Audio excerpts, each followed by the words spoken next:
Rohmu yang hidup penuhiku, mengalir dalamku.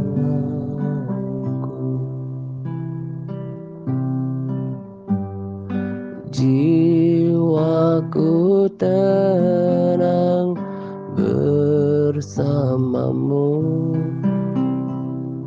dalam naunganmu.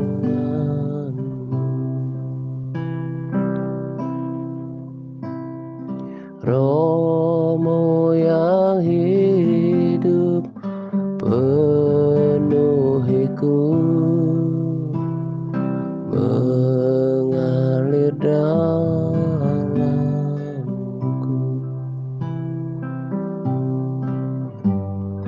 Jiwaku tenang bersamamu dalam naungan.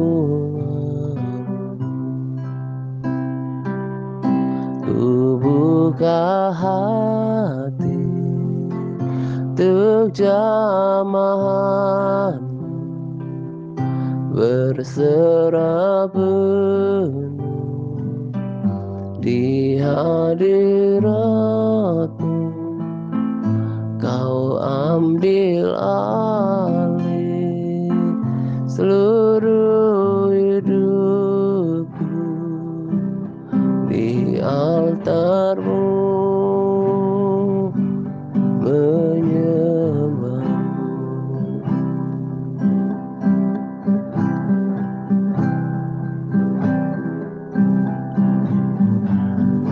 Rohmu yang hidup penuhiku,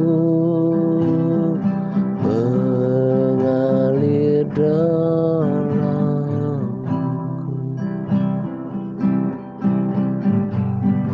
Jiwaku tenang bersamamu dalam naungan. Ku buka hati untuk jamahan, berserah penuh di hadiratmu.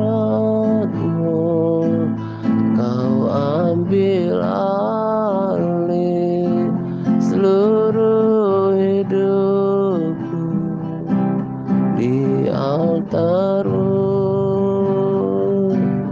menyembahmu.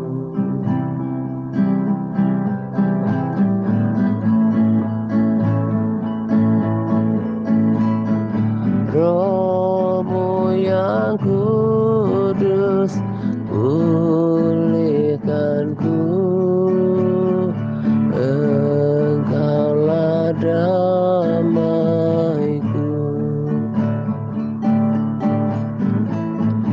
Ku hidup oleh anugerah-Mu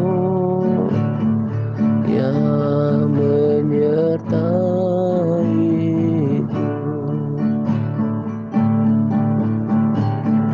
yang menyertaiku.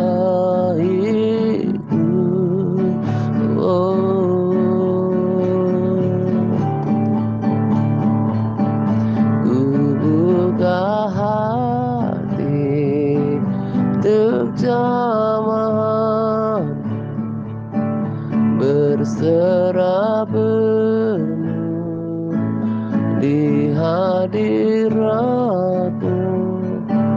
Kau ambil alih seluruh hidupku di altarmu,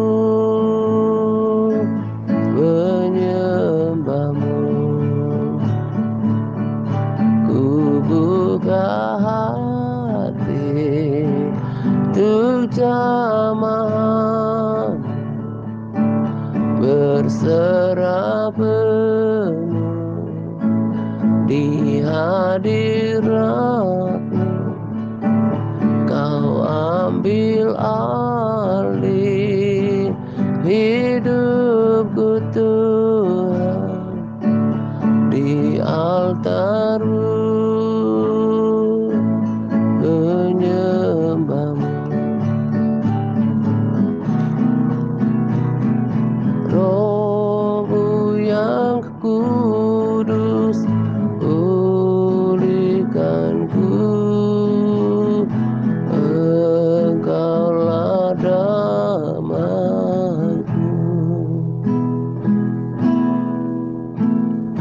Ku hidup oleh anugerah-Mu yang menyertaiku,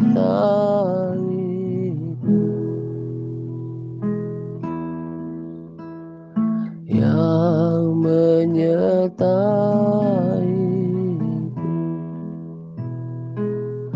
Ku buka hati untuk jamaah-Mu,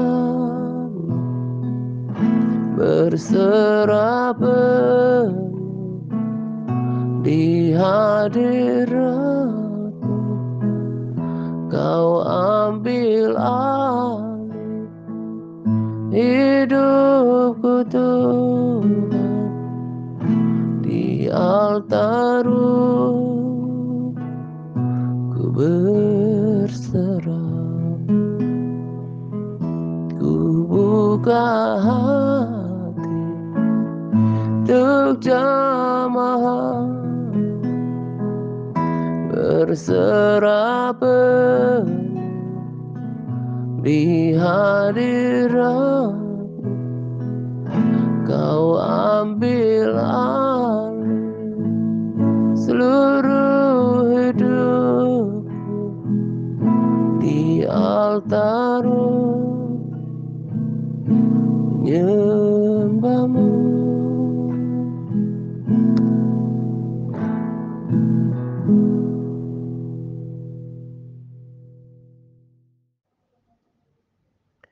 Shalom semuanya. Selamat pagi dan salam damai sejahtera untuk kita sekalian. Pada kesempatan ini saya akan berbagi sharing tentang pondasi kekristenan yang terabaikan. Nah, ini sebagai topik utama dalam sharing kali ini.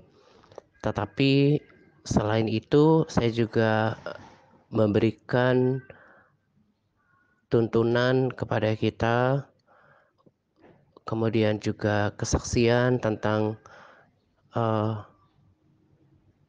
sikap bagaimana mempertahankan kehidupan kerohanian saya, dan sesuatu yang juga merupakan hal yang ditekankan oleh Paulus kepada jemaat-jemaat yang dilayaninya. Nanti para sahabat dan juga saudara bisa baca pada Capas, tetapi juga saya akan membacakannya nanti pada rekaman gitu ya. Nah, yang pertama yang merupakan pesan pokok daripada sharing kali ini adalah tentang pondasi kekristenan yang terabaikan. Nah,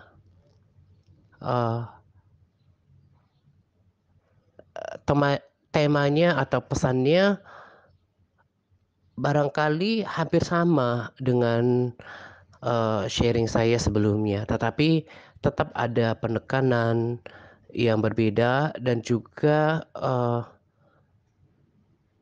pesan peneguhan kepada setiap kita supaya kita tidak lagi goyah dan berubah setia dalam membangun kekristenan kita di atas firman Tuhan. Jadi hal yang berbeda daripada pelayanan ini saya mau tegaskan khususnya kepada saudara yang ada di Big Internet, saudara yang ada di TRC Group, bahkan Anda yang menyaksikan video saya di channel YouTube kami, saya mau tegaskan bahwa hal yang berbeda dari pelayanan ini adalah bagaimana membangun uh, uh, penekanan, bagaimana membangun kekristenan itu tidak boleh lepas daripada pembacaan firman Tuhan, perenungan firman Tuhan, dan menjadi pelaku atasnya. Ke uh,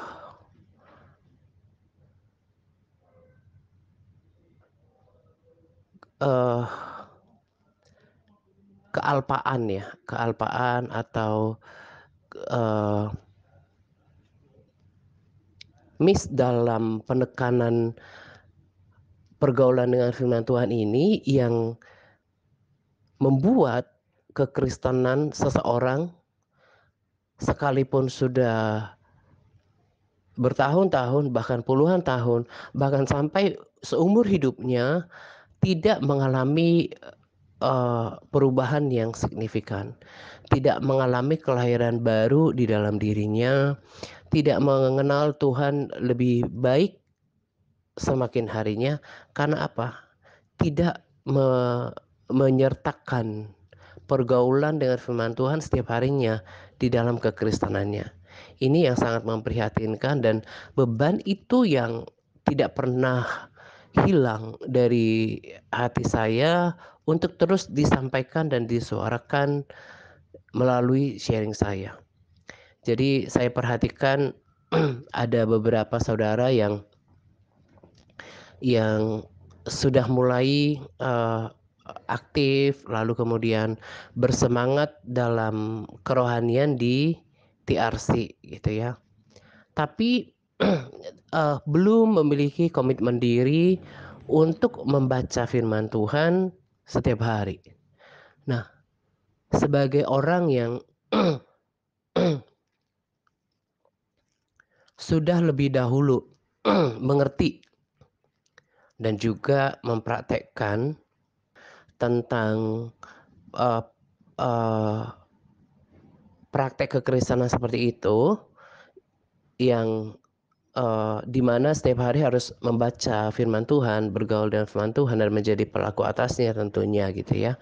Saya mau katakan kepada saudara bahwa mengikut Tuhan dengan cara seperti itu, menjalankan kekristenan dengan cara seperti itu adalah cara yang salah. Saya juga tidak sedang berkata bahwa kalau saudara mendengarkan khotbah, mendengarkan sharing, mendengarkan lagu rohani itu sesuatu yang sia-sia, bukan. Tapi tanpa memiliki waktu-waktu khusus yang pribadi untuk membaca firman Tuhan, memahami firman Tuhan, belajar firman Tuhan, merenungkannya, maka tidak akan maksimal pertumbuhan rohani kita. Tuhan Yesus berkata, tinggallah di dalam firman-Ku. Ada kisah lain di dalam Alkitab kita tentang kehidupan Maria dan Marta.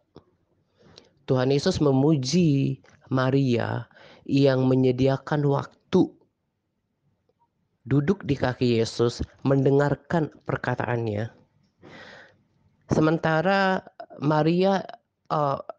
sementara Marta dicela oleh Tuhan, yang seolah tidak menghargai jerih payahnya dalam melayani, mempersiapkan segala sesuatu untuk menjamu Yesus gitu ya. Nah, dari kasus ini kita bisa mengerti bahwa yang paling Tuhan kehendaki dalam diri kita, dalam hidup kita, ketika kita memutuskan menjadi orang Kristen yang sejati yang akan bertumbuh adalah kita harus memiliki komitmen diri bergaul dengan firman Tuhan. Membacanya, mengertinya, memahaminya, mempelajarinya. Saya sudah bagikan tempo hari dengan cara membandingkan arti dari terjemahan baru dengan beberapa terjemahan lain yang saya sudah biasa rekomendasikan. Ada terjemahan Indonesia sederhana, ada bahasa Indonesia masa kini, bahkan dengan bahasa Inggrisnya. Nah, itu kan sebuah sikap untuk untuk memahami firman Tuhan lebih baik. Nah, Tuhan lebih menghendaki hal-hal seperti itu loh. Apalagi dengan orang yang lebih suka mendengarkan konten-konten rohani yang mengundang penasaran, perdebatan gitu. Tuhan nggak, yang saya pahami bukan itu yang Tuhan kehendaki. Lalu berkomentar, berpendapat dengan mungkin bahasanya yang tinggi atau pengetahuannya yang tinggi gitu. Bukan. Yang Tuhan mau adalah bagaimana kita tinggal di dalam firman-Nya, punya ketertarikan untuk mendengarkan perkataan Tuhan. Ketika zaman Maria dan Marta, ketika mereka bertemu dengan Tuhan Yesus secara fisik, Maria duduk di kaki Yesus dan mendengarkan perkataannya. Lalu bagaimana aplikasinya dengan kehidupan kita? Ya, kita mendengarkan, membaca firman Tuhan lebih baik bila dilakukan dengan bersuara, sehingga kita fokus lebih maksimal, kita melihatnya, kita mendengarkannya, kita merenungkannya. Nah, itu akan memiliki dampak yang sangat luar biasa bagi kerohanian kita. Jadi kenapa saya ulang ini sebagai peneguhan dan memberikan pengertian kepada saudara, bahwa kalau nanti sikap kekristenan saudara hanya mendengarkan sharing, mendengarkan khotbah, mendengarkan konten rohani yang mengundang penasaran, berdebat, punya pengetahuan tentang teologi ya gitu ya, itu tidak akan membawa saudara jauh lebih baik dalam kerohanian, jauh daripada sikap mencapai kesempurnaan rohani seperti yang dikatakan Paulus pada Capas gitu ya, ada ayat firman Tuhannya. Bila dibandingkan dengan tadi yang saya katakan bahwa memiliki waktu-waktu khusus untuk membaca firman Tuhan, mempelajarinya, memahaminya, mengertinya, merenungkannya. Firman Tuhan itu sebagai nutrisi yang utama dalam membangun kekristenan. Jadi kenapa lagi-lagi saya bagikan ini secara berkala di dalam rekaman saya, di dalam video saya, supaya Anda yang bergabung di TRC gitu ya, kalau yang di NTRC Advance dan juga Big Internet kan sudah berkomitmen membaca firman Tuhan. Nah, jadi sharing saya ini kiranya menjadi peneguhan dan motivasi. Lalu kepada saudara yang di TRC yang memang jauh lebih banyak jumlahnya daripada yang ada di Big Internet gitu ya, saya mau terus membuat saudara mengerti bahwa kalau sikap saudara dalam mengikut Tuhan hanya mendengarkan pujian penyembahan, lagu-lagu rohani, dengarkan khotbah, atau yang tadi yang saya katakan mengikuti konten-konten rohani yang mengundang penasaran, berdebat, berpendapat, itu tidak akan mengubah lebih banyak, tidak membuat kerohanian saudara menjadi lebih maksimal, tidak membuat diri Anda menjadi saudara lebih berhikmat, tidak akan bisa. Kecuali ketika tadi saya katakan memilih duduk, memilih waktu-waktu yang khusus untuk membaca firman Tuhan, mengertinya, merenungkannya, dan tak lupa melakukannya. Itu yang akan mengubahkan banyak hal dalam kehidupan kita. Saya bagikan 2 poin saja tentang kedahsyatan kalau kita memiliki waktu-waktu khusus untuk mempelajari firman Tuhan, membacanya, memahaminya, merenungkannya. Kesaksian Daud di Mazmur 119 ayat 98 sampai 100 dikatakan seperti ini. Perintahmu membuat aku lebih bijaksana daripada musuh-musuhku, sebab selama-lamanya itu ada padaku. Ayat 99, aku lebih berakal budi daripada semua pengajarku, sebab peringatan-peringatanmu kurenungkan. Lalu ayat yang ke-100 dikatakan, aku lebih mengerti daripada orang-orang tua, sebab aku memegang titah-titahmu. Apa yang menjadi kesaksian Mazmur, tepatnya kesaksian Daud pada Mazmur ini, itu ada tulisannya oleh Paulus yang lahir kemudian, yang dipakai Tuhan kemudian. Paulus dalam suratnya berkata bahwa pesannya kepada Timotius di 2 Timotius 3:15 berkata, ingatlah juga bahwa dari kecil engkau sudah mengerti kitab suci yang dapat memberi hikmat kepadamu dan menuntun engkau kepada keselamatan karena iman kepada Kristus Yesus. Segala tulisan yang diilhamkan Allah memang bermanfaat untuk mengajar, menyatakan kesalahan, memperbaiki kelakuan, mendidik orang dalam kebenaran. Jadi jangan salah dalam menjalankan kekristenan.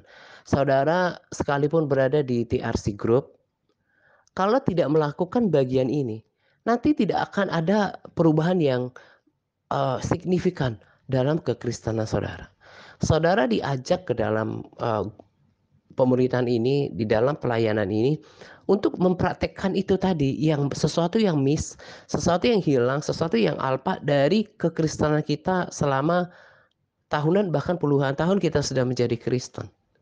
Jadi kalau saudara nggak melakukan bagian saudara untuk mengambil bagian, untuk belajar firman Tuhan, nanti tetap sama aja. Sekalipun ada dalam pelayanan ini, dalam pemuritan, kalau nggak lakukan komitmen ini, nggak akan maksimal.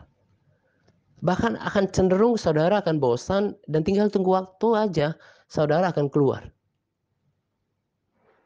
Makanya dibutuhkan peranan kita, keaktifan kita untuk melakukan bagian kita, belajar firman Tuhan. Saya lebih suka menggunakan kata belajar, karena bukan cuma membaca, tapi belajar mengerti, memahaminya, jangan lupa untuk merenungkannya. Karena ketika kita merenungkan itu, ada peneguhan, ada pengertian-pengertian yang baru yang diberikan oleh Roh Kudus.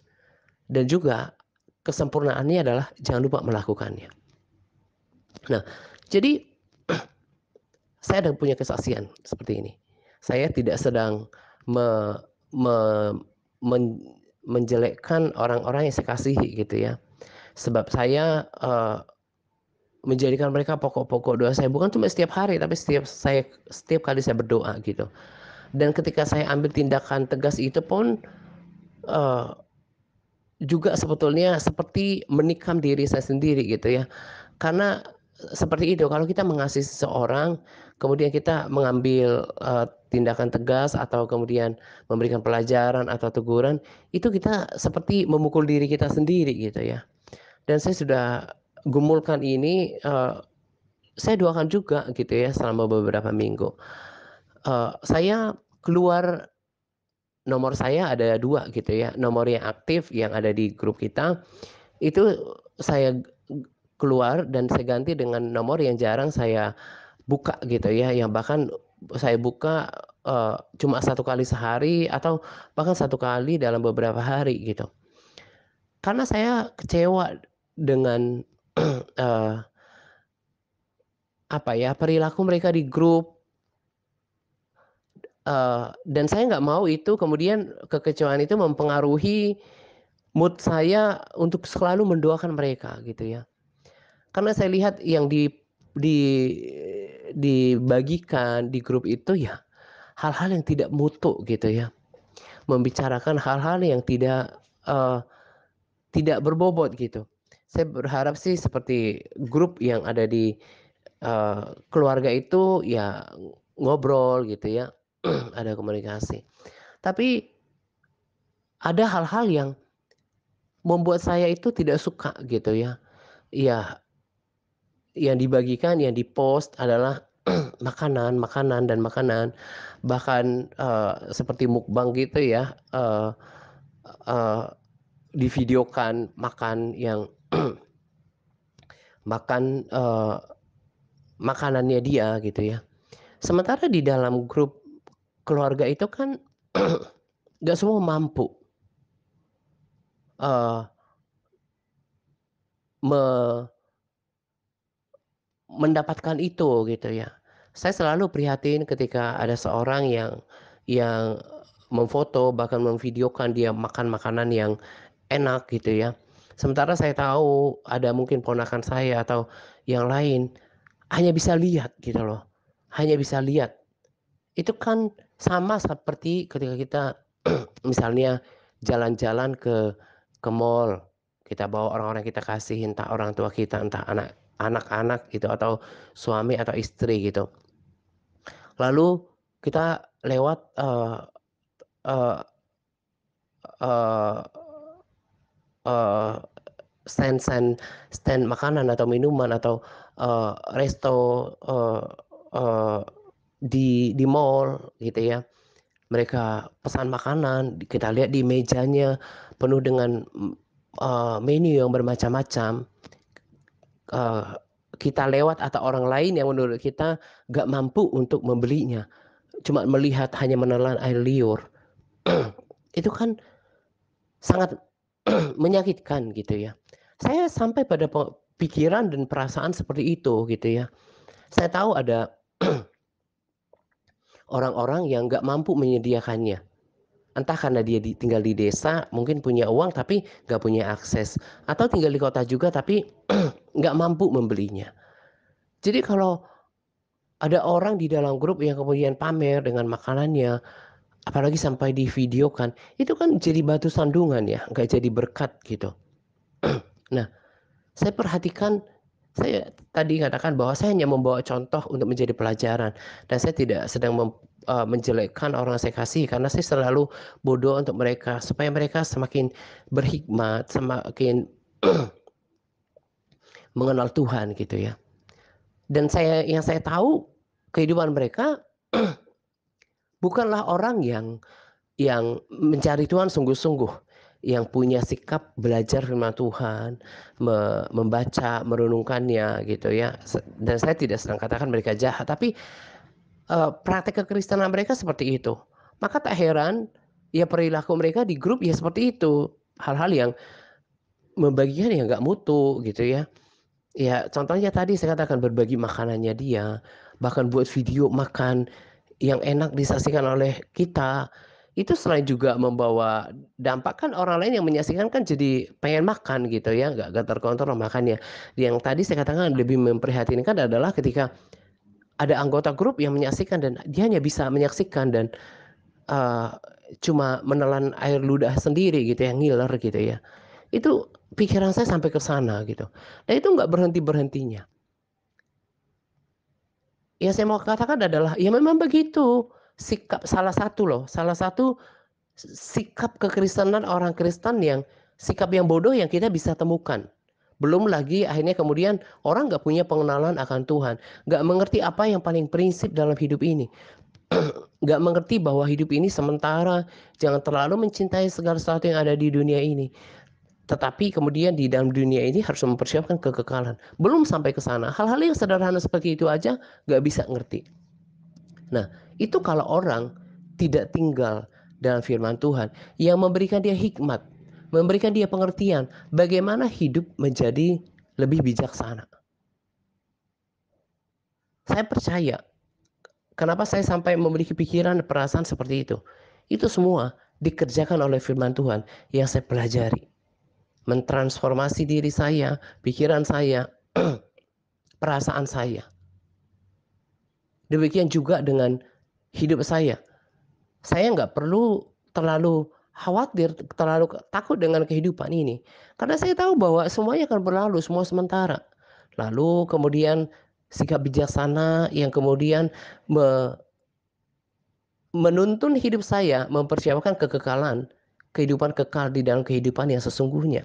Nah itu kan hikmat bagian daripada hikmat yang kita dapatkan ketika kita bergaul dengan firman Tuhan.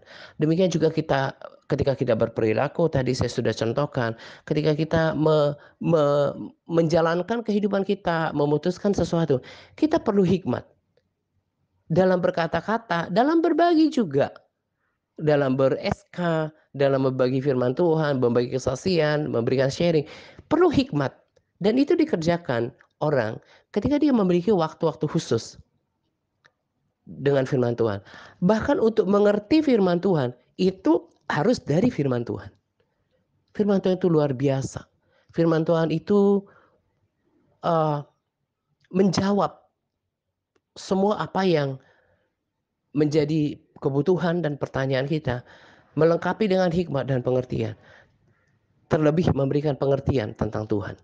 Jadi kalau kelihatannya kita aktif kerohanian ya, apalagi beberapa kita saya lihat, apalagi dengan ada grup-grup Facebook, kemudian grup-grup WA gitu ya.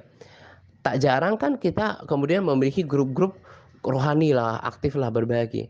Saya mau kasih tahu dari kesaksian hidup saya dan juga setelah berbagi kesaksian Daud, kalau dirimu tidak menyukai firman Tuhan, tidak memiliki persekutuan yang khusus, waktu atau yang khusus untuk belajar firman Tuhan, membacanya, memahaminya, mengertinya, merenungkannya,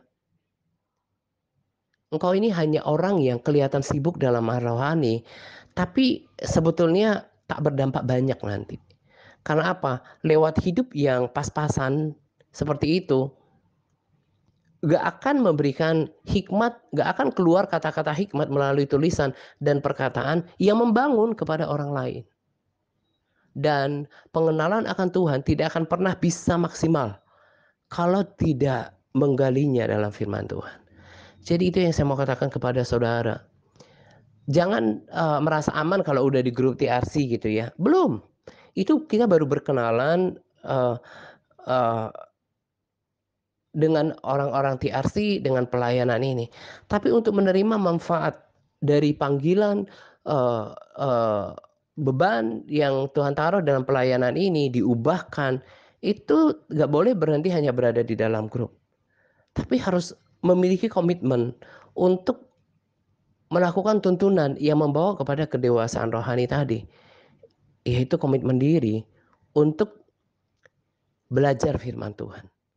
Jadi perhatikan apa yang saya katakan saat ini.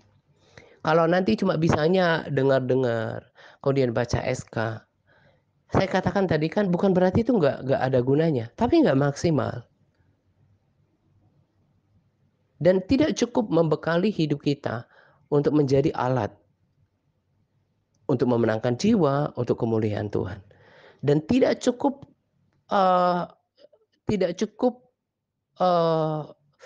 bekal untuk membuat kita dewasa di dalam kerohanian. Dewasa dalam berperilaku. Tadi kan juga dikatakan bahwa tulisan itu akan mengajar kita, menyatakan kesalahan, memperbaiki kelakuan, mendidik kita dalam kebenaran. Jadi kalau menjalankan kekristenan lepas dari firman Tuhan, ya cuman kayak gitu aja, mutar-muter gitu ya. Pengertiannya tentang Tuhan minim, pertumbuhan rohaninya juga tidak maksimal, tidak semakin berhikmat, tidak semakin mengenal Tuhan. Sayang sekali. Dan orang yang seperti ini tentunya tidak akan pernah berdampak. Beda bahasanya. Beda ketika dia sharing. Beda kata-katanya.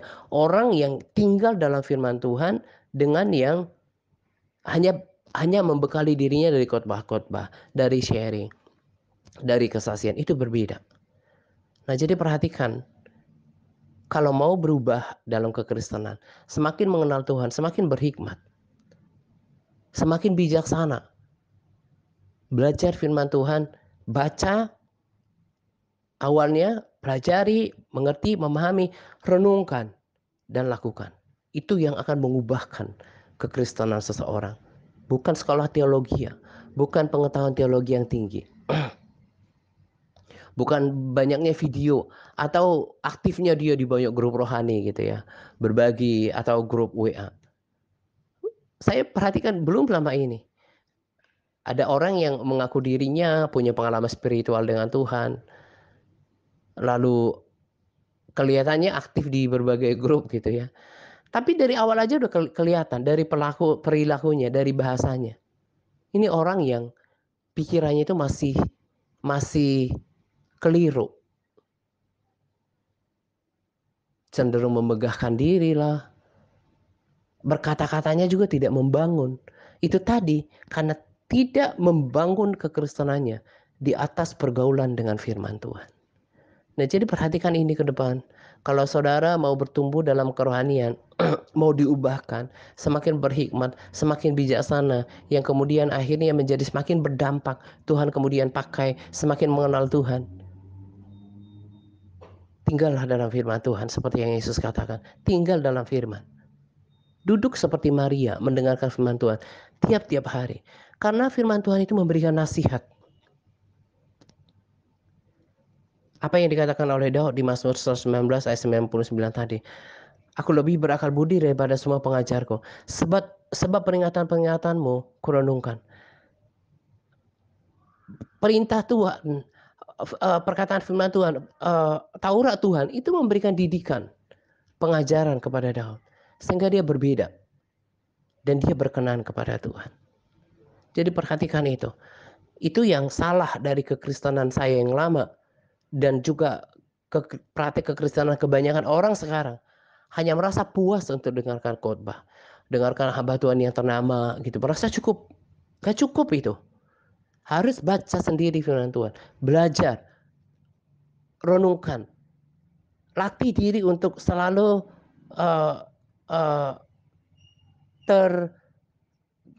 terkoneksi dengan firman yang dibaca setiap hari. Saya melatih diri saya untuk ingat apa yang saya baca tadi ya. Makanya ketika saya udah baca firman, saya akan sorot, saya kasih tanda. Saya baca ulang yang disorot itu, hal-hal yang perlu direnungkan setiap hari. Dan itu berdampak banyak bagi diri saya, termasuk melayani. Tidak ada perbekalan yang saya bagikan yang datang daripada saya menghayal gitu ya. Saya membawa-bawa kesaksian itu karena seturut dengan firman Tuhan yang saya baca. Jadi sumbernya itu dari pergaulan dengan firman Tuhan. Kayak tadi pagi, bukan pagi ya karena masih jam 11. Saya udah persiapkan tema ini beberapa hari sebelumnya, sebelum saya merekamnya pada hari Minggu pagi. Jadi hari Sabtu malam itu saya terbangun jam 11 hanya untuk mendengarkan. Ini sungguh loh, hanya untuk mendengarkan apa yang Roh Kudus katakan untuk melengkapi bahan ini, yaitu tentang Daud ini. Karena saya kan sudah prepare topik ini, nanti saya bagian pertama sebagai topik pesan utama itu tentang pondasi firman Tuhan, pondasi kekristenan adalah firman Tuhan. Saya belum dapatkan tadinya ketika prepare ini hari Sabtu, bahkan dari Jumat rasanya gitu ya. Belum dapatkan tentang Daud ini. Tapi saya terbangun jam 11 dan itu suara langsung saya dengarkan untuk melengkapi tema pesan RSSP hari ini. Roh Kudus ingatkan saya tentang bagaimana kesaksian Daud ini. Bagaimana Daud menjadi lebih bijaksana, lebih berakal budi, lebih mengerti. Semua datang dari pergaulan dengan firman Tuhan. Karena dia membacanya tentunya, merenungkannya, dan memegangnya. Di sini berarti ada tindakan membaca, merenungkan, dan menjadi pelaku atasnya. Gak cukup cuma baca, harus merenungkannya, mempelajarinya. Dan harus jangan jadi penipu gitu ya. Tahu tapi gak melakukan. Ya gak akan sampai ke sana. Firman kesaksian Daud berkata bahwa aku mengerti daripada orang-orang tua. Sebab apa? Karena apa? Memegangnya. Memegang itu kan berarti menyimpan, memeliharanya, melakukannya dalam kehidupannya. Itu yang kemudian mengerjakan akal budi, kebijaksanaan, pengertian di dalam diri seorang Daud. Akhirnya dia punya pengenalan yang baik tentang Tuhan. Karena firman Tuhan ini kan memberikan pencerahan. Jadi kalau memang dirimu, terutama yang di TRC WA, serius mau mengenal Tuhan, mau bertumbuh dalam kerohanian, jangan utamakan mendengarkan sharing saya, mendengarkan khotbah di luar sana atau SK. Jangan. Yang dilakukan tiap-tiap hari itu adalah duduk dan mendengarkan firman Tuhan yang akan mengajari kita, merenungkannya. Makanya sangat disayangkan kalau ada orang yang aktif, saya perhatikan, tapi nggak memiliki komitmen diri untuk baca firman Tuhan, tapi kiranya dilakukan sendiri gitu ya. Karena saya tahu bahwa ini hanya berputar-putar di sini aja nanti, tidak sampai pada level yang terus naik. Dan dalam pandangan TRC, kalau nggak memiliki komitmen diri untuk melakukan PAR, ya nanti tidak akan naik level ke Big Internet, yang kalau udah di Big Internet itu sudah ada peluang untuk memberikan kesaksian di TRC Facebook, bahkan dalam video-video YouTube. Akhirnya kan orang ini akan menjadi berkat kepada banyak orang. Karena itu dalam pandangan saya, kalau nggak memiliki komitmen diri untuk melakukan tuntunan TRC yang sangat mudah itu, ya saya tidak me, memandangnya sebagai sosok teladan yang pantas untuk bersaksi, apalagi memberikan sharing gitu. Tapi itu bonusnya. Yang utama adalah bagaimana saudara bertumbuh. Makanya saya katakan baca, belajar, renungkan, dan lakukan firman Tuhan. Itu yang tertinggal, itu yang miss, itu yang alpa dari kekristenan saya dahulu dan kekristenan kebanyakan orang. Dan itu yang membuat saudara merasa berbeda ketika di The Rapture Church.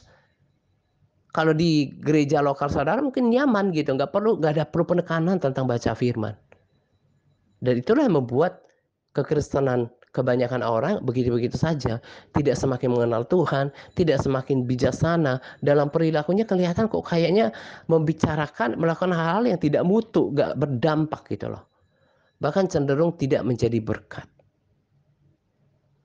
Nah, kiranya diperhatikan ini untuk saudara, akhirnya saudara segera mengambil keputusan untuk belajar firman Tuhan. Dan yang udah dibikin internet, ini sebagai peneguhan dan juga MTRC Advance, supaya jangan kendur dalam membaca firman Tuhan, tapi justru semakin melatih dirinya seperti yang saya katakan tadi, ketika baca berusaha untuk mengajarnya dengan membandingkan dengan uh, uh, versi Alkitab lain dan melatih diri untuk merenungkannya dan jangan lupa untuk melakukannya. Itu yang membuat kita uh, berubah, berkenan di hadapan Tuhan, dan Tuhan akan pertambah-tambahkan tadi seperti yang dialami oleh Daud. Ditambah-tambahkan apa? Kebijaksanaan. Ditambah-tambahkan akal budi. Ditambah-tambahkan pengertian. Sehingga dalam berkata-kata, bersikap, dan berperilaku itu berbeda. Bahkan lebih daripada orang-orang yang lebih tua. Bahkan orang-orang yang kelihatannya, ini kan dikatakan aku lebih berakal budi daripada pengajarku. Itu guru kan berarti. Kita bisa lebih memiliki uh, akal budi dibanding daripada orang yang mengaku dirinya STH, MTH, bahkan DTH. Kalau kita berkomitmen untuk menyelidiki firman Tuhan ini, merenungkannya, dan tak lupa melakukannya. Itu yang dibangun di dalam pelayanan ini. Kesaksian hidupku itulah mengubahkan hidupku dan juga orang-orang yang mengikuti tuntunan di TRC. Gitu ya. Jadi perhatikan pondasi itu. Firman Tuhan, firman Tuhan. Berikan waktu khusus untuk bergaul dengan firman Tuhan. Nah, seperti yang saya katakan tadi, di sini juga saya akan tambahkan kesaksian saya ketika 1,5 mingguan saya dropkan, sekalipun saya tetap par, tapi nggak maksimal. Dan saya juga sudah katakan bagaimana kekhawatiran saya untuk memulai kembali aktivitas normal, terlebih kerohanian saya. Nah, saya bersyukur sudah sejak minggu yang lalu rasanya bukan minggu yang lalu ya, masih tetap ini hari Minggu pagi, berarti masih bagian dari minggu ini. Hari Kamis karena udah hari Rabu semuanya sudah oke. Mulai dari Kamis saya sudah kembali berpuasa sampai jam-jam 2. Kemudian Kamis, Jumat, bahkan hampir setiap hari mungkin karena saya saat ini memilih jam puasa sampai jam-jam 2 seperti itu, baru biasanya jam 2 makan buah gitu. Dan saya hari Sabtu udah olahraga, sudah angkat beban lagi, latihan lagi, tapi pelajaran yang lalu, yang terlalu semangat, hanya membuat kecapean itu saya udah belajar dari situ. Bahkan sebetulnya hari Sabtu kemarin juga ketika angkat beban, karena kadang terlalu semangat gitu ya, pengen lama gitu. Nah, tapi saya, belajar untuk menguasai diri, saya katakan cukup gitu ya. Nah, eee, kalau waktu olahraga apalagi, angkat beban, saya betul-betul khususkan untuk olahraga lalu istirahat gitu. Dan apa yang saya rindukan ketika dalam, masa-masa drop itu, saya udah rindu untuk bangun pagi gitu, untuk berdoa seperti sedia kala gitu. Dan itu sudah saya lakukan ketika hari Kamis.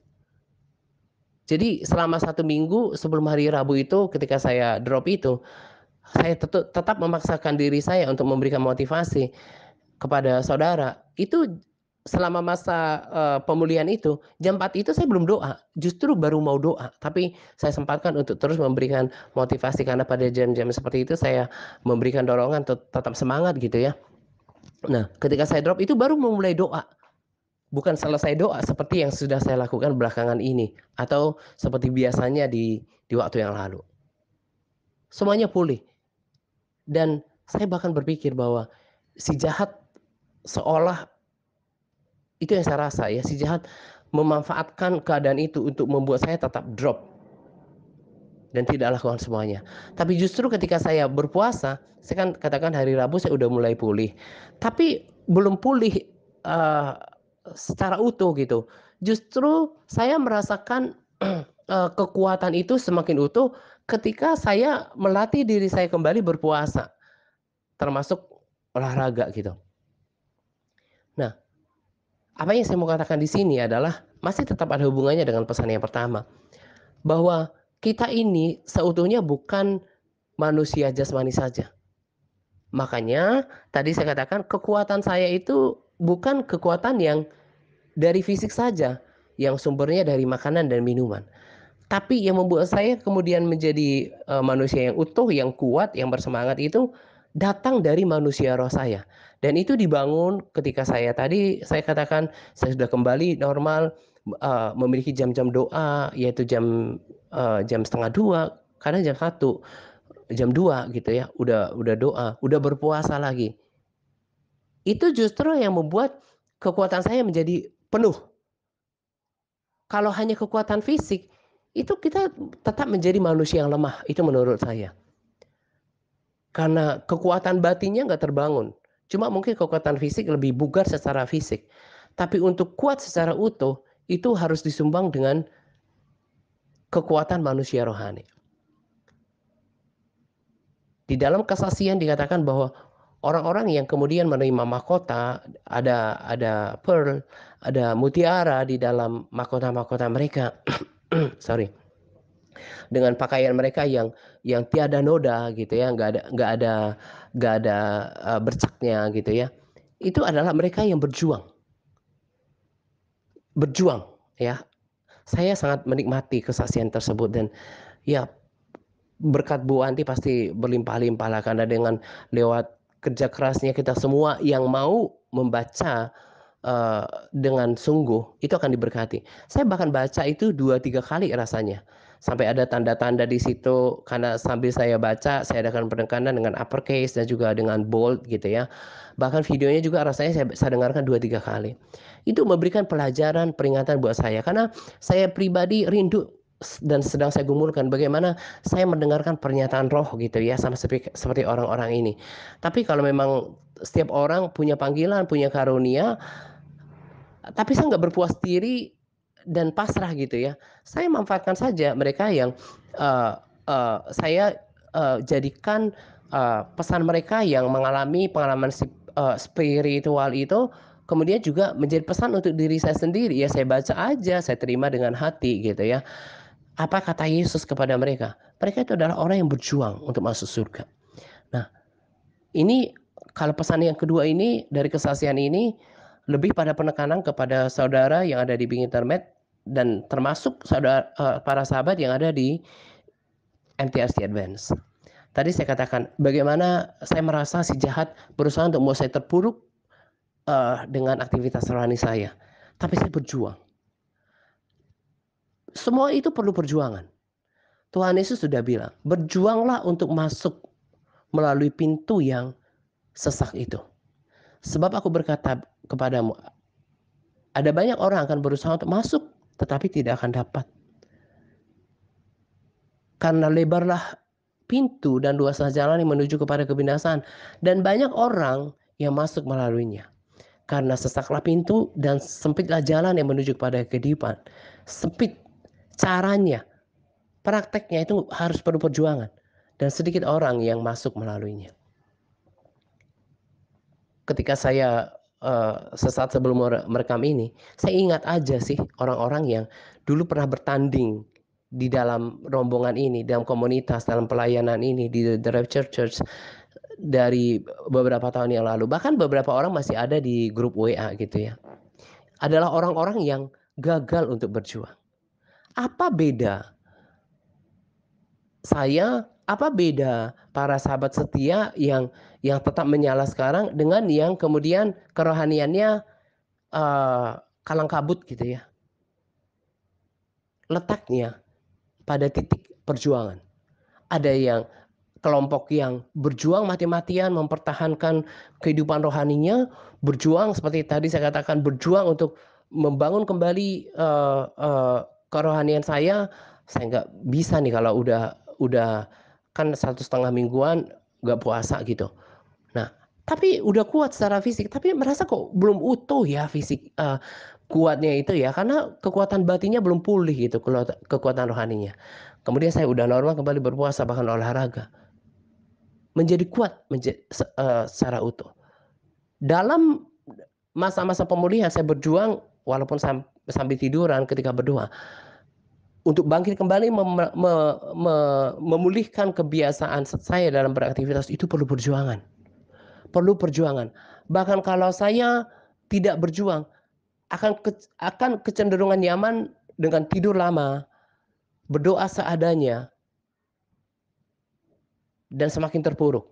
Dan ketika kita sempat terpuruk, itu untuk memulai kembali itu perlu perjuangan. Nah, tadi saya katakan, orang-orang yang gagal membangun kerohaniannya, dan sekarang seperti nggak ada, nggak ada, nggak ada, nggak ada, nggak ada apa ya? Nggak ada suaranya lagi, nggak ada kesaksiannya lagi, nggak ada lagi hal-hal yang membangun dari dirinya. Itu karena apa? Nggak mau bertanding, nggak mau berjuang. Kata Yesus dalam firman yang diteguhkan dengan kesaksian, kalau mau masuk surga perlu perjuangan. Perlu kedisiplinan untuk melakukan semuanya. Jadi kalau mau tetap bertahan dalam pelayanan ini dengan nyala api, terlebih bertahan dalam pertandingan iman. Ingat, untuk masuk dalam kehidupan kekal, untuk masuk dalam kehidupan itu, kata Yesus perlu perjuangan. Dan kalau nggak mau berjuang, akan tertinggal, bahkan kalah. Nah, karena itu perhatikan MTRC Advance dan juga saudara yang mungkin udah mulai merasakan gimana komitmen diri untuk melakukan semuanya. Saya cuma mau bilang, kalau kau nggak mau berjuang, nggak bakalan masuk ke dalam kehidupan itu. Kata Yesus harus berjuang melewati pintu yang sesak dan jalan yang sempit. Dalam kesaksian diteguhkan. Bahkan untuk mahkota kita. Apa yang Yesus katakan dalam kesaksian. Untuk kita mendapatkan mahkota daripada Tuhan. Tuhan itu merindukan jiwa-jiwa. Perlu juga kedisiplinan, kemauan untuk berbagi. Entah posting, entah video. Nah sekarang kalau udah saya katakan seperti ini, periksalah dirimu. Begitu beratnya kebanyakan kita untuk memiliki komitmen diri untuk berbagi. Padahal di surga Tuhan hitung semuanya, kerja keras kita, perjuangan kita, untuk nanti pada akhirnya di dalam kekekalan Tuhan akan upahi kita. Jadi ingat ya, mengikut Tuhan untuk mencapai kekekalan, untuk mempertahankan kehidupan rohani yang prima, itu perlu perjuangan. Dan keinginan di dalam diri kita ini sudah berkali-kali saya sampaikan dari firman Tuhan. Ada keinginan daging, ada keinginan roh. Kalau keinginan daging kita mau menyenangkan daging kita, yang lemah ya nurut, lagi malas ya nurut. Tapi orang yang hidup di dalam daging tidak mungkin berkenan kepada Tuhan.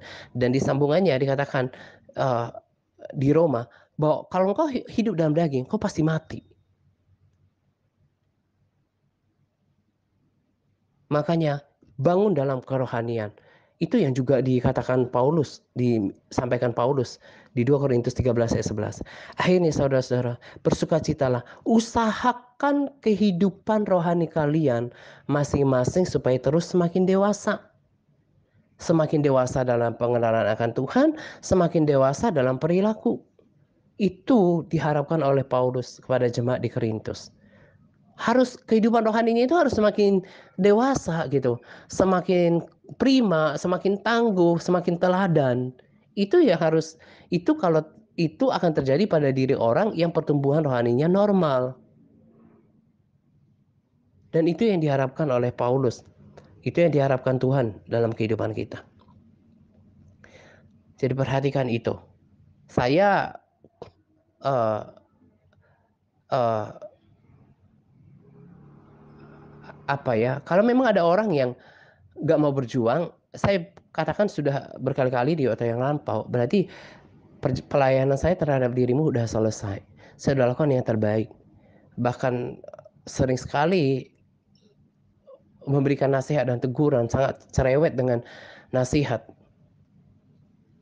Kalau ternyata gongnya kan, keputusannya kan pada diri setiap kita.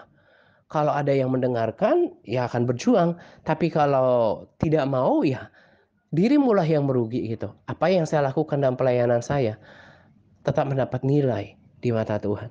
Dan sebagai penutup, pesan penutup, saya sangat tercengang dengan firman Tuhan yang tadi saya katakan kaya gitu ya, penuh dengan jawaban dan penuh dengan pengertian.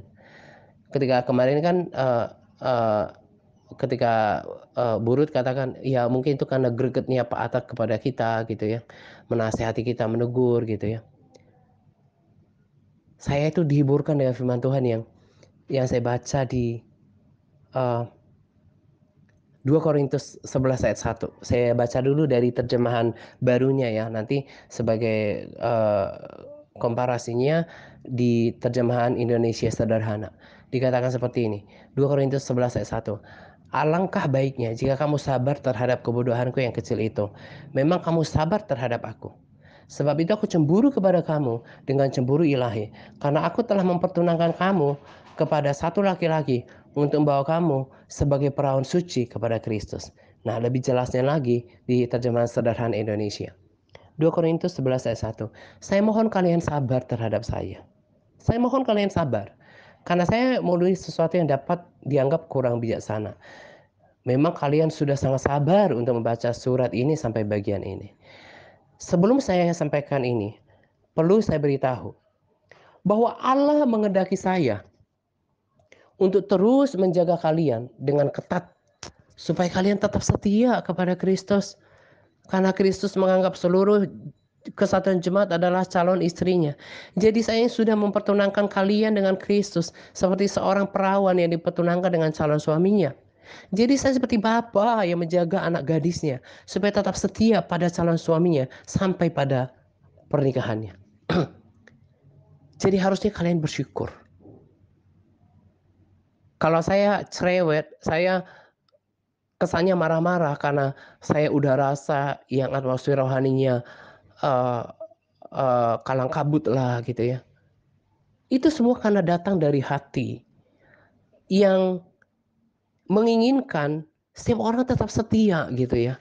Setiap orang tetap konsisten. Apa yang saya miliki ini bukan aneh, bukan sesuatu yang aneh ketika menuntun para sahabat juga saudara. Dan bahkan ketika kita mendoakan hamba-hamba Tuhan, kita harus berdoa supaya bangkit para pelayan Tuhan, hamba Tuhan yang memiliki hati seperti Paulus ini. Yang punya kemarahan melihat perilaku orang-orang yang dilayaninya tetap dalam kebebalan, dalam dosa, dalam kekerasan hati, kendur, tidak setia. Yang punya hati seperti itu. Saya kan udah katakan di waktu yang lalu, kalau ngikutin daging saya mah nggak suka melayani. Tapi karena ini tanggung jawab. Dan kalau benar mengasihi Tuhan, itu harus teraplikasi dari niatnya untuk jiwa-jiwa. Karena Tuhan mengharapkan jiwa-jiwa. Jadi saya cerewet seperti ini terus, mengingatkan terus. Bukan saya takut kehilangan pelayanan, bukan. Tapi saya tidak mau apa yang sudah saya bangun itu menjadi sia-sia. Dan saya nggak mau kemudian orang yang apalagi sudah pernah bertumbuh, menjadi berubah setia. Tidak lagi berapi-api. Memang tidak akan pernah bisa 100% bisa dituntun. Karena tadi saya katakan, setiap orang punya hati, keputusan di dalam dirinya sendiri.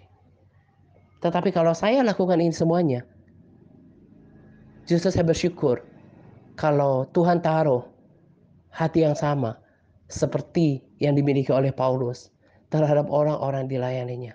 Harus khawatir tentang keadaan rohaninya. Harus marah terhadap sikap-sikap yang tidak setia. Yang tidak berpaut kepada Tuhan dan kebenarannya. Itu yang saya lakukan. Kalau daging saya sih teriak gitu ya. Mau dilepaskan, bagaimana wujud kasih saya kepada Tuhan? Sudah dikasih tanggung jawab seperti ini dan saya mau setia gitu. Ada banyak hal yang kemudian menghiburkan saya. Yang ternyata Roh Kudus kerjakan di dalam diri saya. Sama seperti dalam hati Paulus. Selalu mengingatkan, saya nggak pengen ada yang kendur.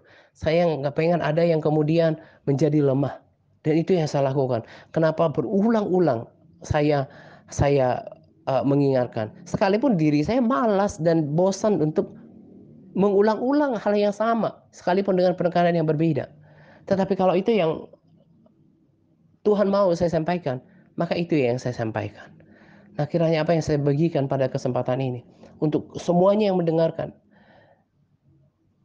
terutama yang di TRC Facebook, peneguhan kepada yang dibikin internet dan MTRC Advance, dan juga siapapun yang mendengarkan pada video. Salah menjalankan kekristenan kalau tidak mau mendengarkan perkataan Tuhan dengan menyediakan waktu yang khusus setiap hari untuk diajari oleh firman Tuhan. Tak akan maksimal, gak akan berdampak, gak semakin bijaksana, gak semakin berakal budi, gak semakin mengenal Tuhan. Kalau tidak mau berkomitmen untuk mendengarkan perkataan Tuhan melalui komitmen diri untuk belajar firman-Nya, membacanya, merenungkannya, dan tak lupa melakukannya. Dan juga dari pesan kesaksian tadi saya katakan, kalau engkau tidak mau berjuang untuk mempertahankan kerohanian, nanti kerohaniannya akan kalang kabut, bahkan tidak akan pernah berdampak, bahkan bisa tertinggal, juga undur, sama seperti orang-orang yang saya katakan tadi, nggak mau berjuang. Dalam kesaksian dikatakan penuh perjuangan masuk ke dalam kehidupan itu, dan itu tidak bertentangan dengan firman Tuhan. Jadi kalau mau terus menyala, kekristenan itu perlu perjuangan. Kerohanian itu perlu perjuangan untuk membangunnya. Saya sudah katakan, sudah saksikan, dan saya sudah lakukan. Sebab apa yang selalu saya bagikan itu datang dari praktek hidup saya.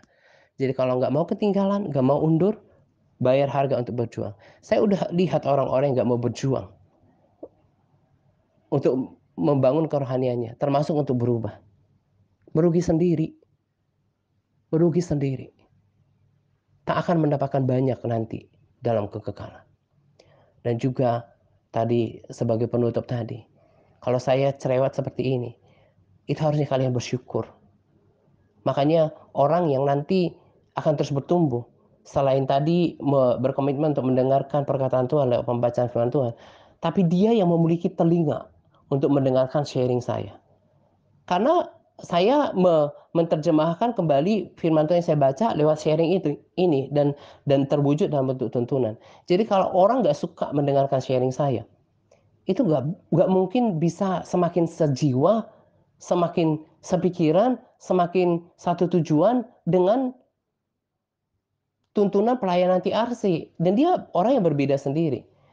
Makanya sebetulnya saya cukup heran gitu ya. Kalau saya lihat di YouTube gitu, 30% yang menyaksikan video itu, kan ada di situ informasinya. Itu adalah mereka yang tidak subscribe. 30%-an. 60%-an mereka yang subscribe. Nah, yang saya mau pertanyakan adalah, kita yang di grup WA saja itu kan sudah 200-an orang. Saya tidak sedang ingin menambah jumlah klik atas video, bukan itu yang saya cari. Bukan itu yang saya cari. Tapi yang saya katakan adalah, di antara kita ini masih bahkan 60% itu belum menyukai mendengarkan sharing. Sayang sekali. Ya mungkin sebagian kecil ada yang terkendala karena jaringan. Tapi saya sangat percaya dari kelompok ini, mereka yang belum punya hati untuk mendengarkan sharing. Jadi nggak dengarkan sharing, nggak dengarkan video gitu. Nah, yang tadi saya khawatirkan, kalau nggak suka mendengarkan nasihat-nasihat, sama seperti tulisan-tulisan Paulus. Paulus kan dulu nggak rekaman gitu, dia menulis. Kalau orang nggak suka membaca nasihat Paulus, ya nanti tidak akan mengerti apa yang Paulus mau. Jadi nggak akan berbeda sikap hidupnya dengan yang Paulus mau gitu ya.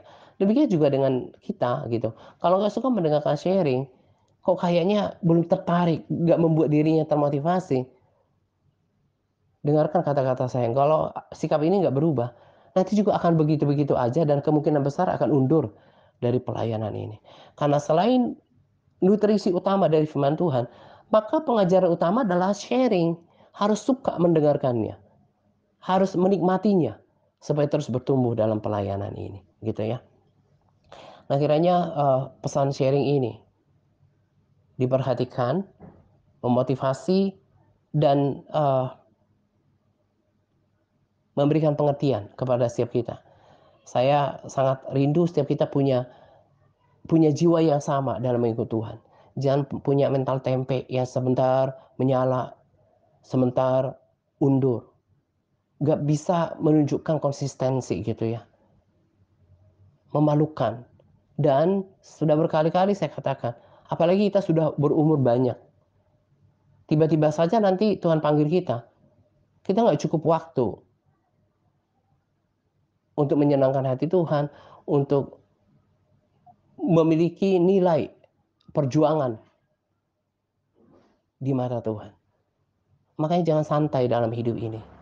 Saya bukan selalu ya, saya cukup sering untuk menghitung usia saya. Untuk menghitung berapa banyak lagi, berapa banyak lagi yang hal yang baik saya lakukan. Berapa lama lagi saya harus melakukan hal yang mulia di dalam hidup ini. Jadi jangan berperilaku bodoh. Kalau udah akan share seperti ini, jangan main tinggal aja. Rasanya selain firman Tuhan, apa yang saya sampaikan juga perlu diingat, perlu dicatat, perlu direnungkan. Supaya semakin melekat di dalam diri kita, gitu ya. Nah, ini saja yang saya mau bagikan pada sharing kali ini. Selamat menjelang doa pagi untuk kita sekalian. Semangat berpuasa kepada all MTRC yang bersemangat dalam berpuasa. Semangat Tuhan Yesus memberkati kita senantiasa. Amin.